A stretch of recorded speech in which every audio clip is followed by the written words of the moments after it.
Izadok egy kicsit, de azért igazából nincs rossz idő, főleg itt benne az erdőben. Később persze majd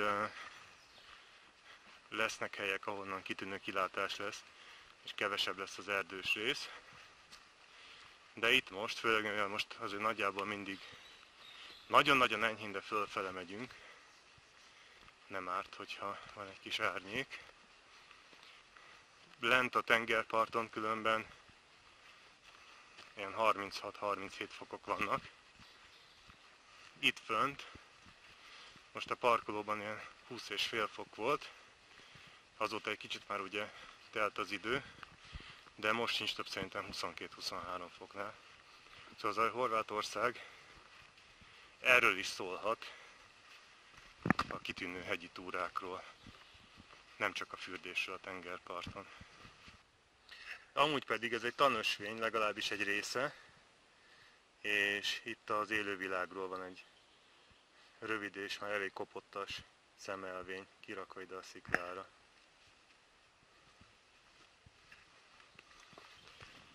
Amúgy pedig Medveországban járunk, tehát még akár egy ilyen találkozás sincs kizárva. Erre rengeteg figyelmeztető tábla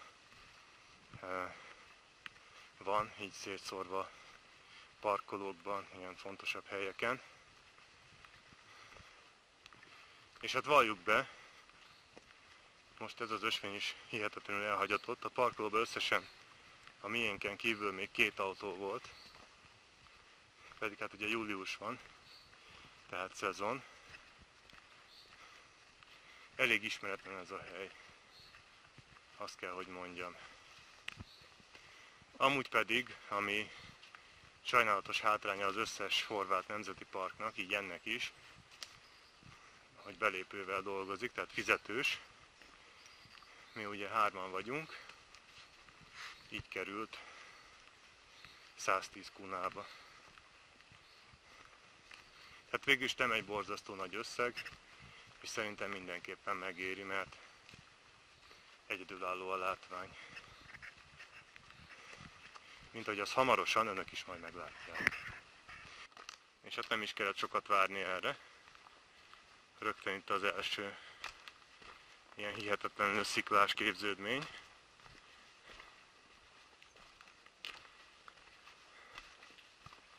Itt vet az út egy ilyen visszafordító kanyart jóformán, tehát ugye itt megy, és ott szemben, egy kicsit közelebb megyek,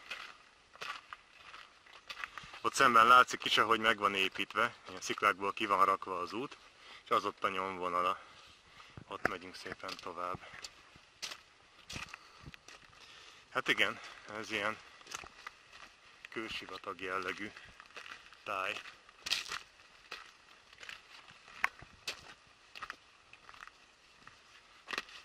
Itt is látszik, ahogy az út meg volt csinálva.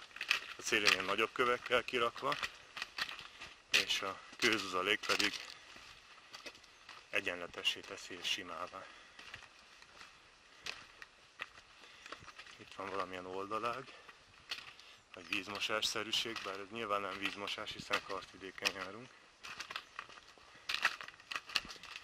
És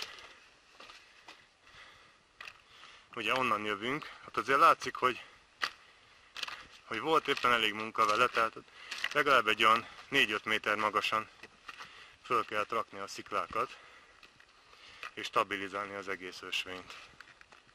Ahogy piszok jól néz ki. Kinyílt szépen a kilátás a hegyekre, tehát így néz ki a Velebit hegység. Jóformán az összes csúcs tetején kibukkan az alapkőzet, tehát ilyen igazi sziklás, magas hegység hangulat van.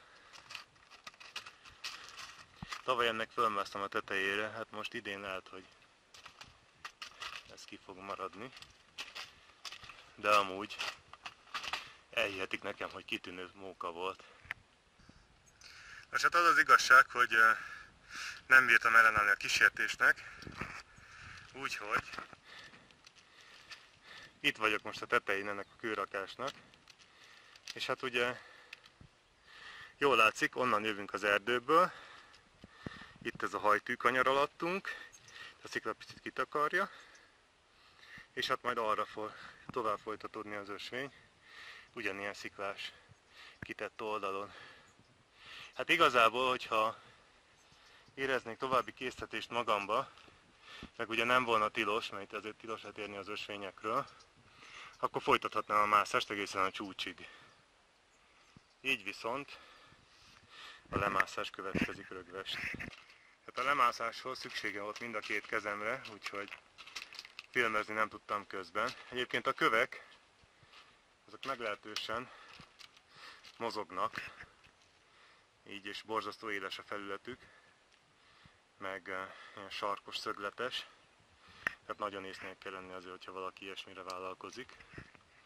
Bár nem volt ez egy nehéz mászás. És akkor tovább.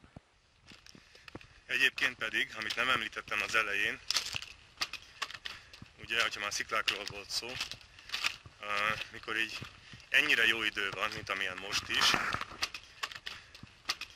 hát azért gondolom a felvételeken eddig is föltűnt, az erdőben nem nagyon látszott, de azért most mindenképpen, hogy van ugyan néhány felhő, de gyönyörűen kék és tiszta az ég, és mikor így süt a nap, a sziklák eléggé föl tudnak melegedni, tehát annak ellenére, hogy amúgy nincs nagy meleg, tehát ilyen 22-23 fok lehet, maximum 25, itt mint egy hősugárzó úgy működik ez a hatalmas sziklafelület, és elég nagy meleget tud generálni, valamint mindenképpen elkél a naptej használata, mert nem vesszük észre, de borzasztóan le lehet égni a napon. Ugyanis innentől kezdve azért bár lesznek még erdősebb részek, de az út azért többnyire ilyen hihetetlen sziklák között fog, és az út nyomvonal ilyen sziklák között fog vezetni, és mivel ennyire jó az idő, végig napon is leszünk. Szóval azért nem semmi mélység van alattunk. Itt legalább 20 méter függőleges, és itt is látszik, hogy ugye kitalpalok ide a szélére, hogy ez is bizony az egész itt épített. Tehát az öreg fiú azért belefetszölt némi energiát, hogy egy ilyen csodálatos turista ösvényt kapjunk. Igazából nekem most nagyon nehéz kikapcsolni a kamerát, mert minden egyes méter hihetetlenül látványos. Hát itt is azért tessék csak megnézni, hogy milyen mélység fölött mászunk át. Ez van legalább 50 méter. Fenyőfák már egészen eltörpülnek az alján. És hát, mint mondottam, ugye, az árnyék az most már ritka kincs. Olyan kidöglöttél. De azért lesz még az is.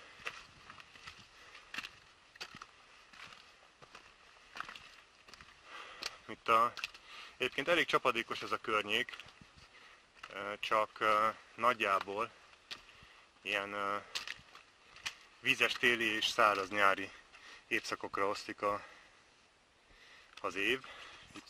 Itt látszik, ahogy a víz így kivagdalta, ilyen éles bordákat hagyott. Igen, és ott egy szöcske. Vagyis ez egy sáska. Tehát amúgy itt télen sok csapadék van, és valószínűleg ez az, ami ennyire kikoptatja itt a sziklákat, és nem engedi, hogy a talaj fölhalmozódjon. Tehát mindent azonnal lemos. Hát ez is hihetetlen itt. Nem semmi.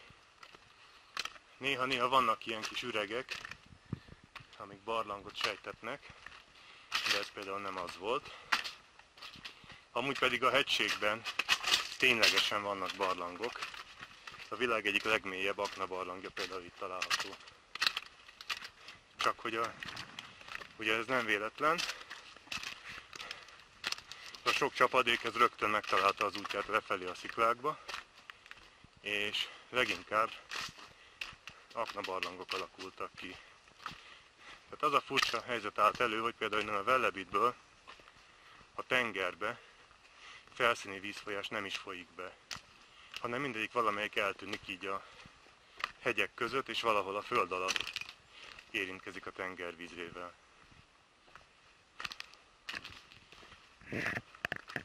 De ahogy nézem, most újra egy kicsit erdőbe fogunk hűsölni, ami már ránk is fér lassan. Ugye onnan jövünk, és most átkerültünk a hegy túlsó oldalára, ezért van egy kis árnyék. Most a szél is fölé lett, ami igazán nem rossz. És hát most a másik oldalra nyílt ki a kilátás, ami talán még hihetetlenebb, mint az előbbi. Itt is látszanak a szemközti sziklákon ezek az orgonasípszerű bemarások. És hát az alattunk levő meredély az körülbelül egy olyan, hát nem is tudom, 100 méter biztosan van. A szemközti sziklafal pedig legalább 200-250 méter magas.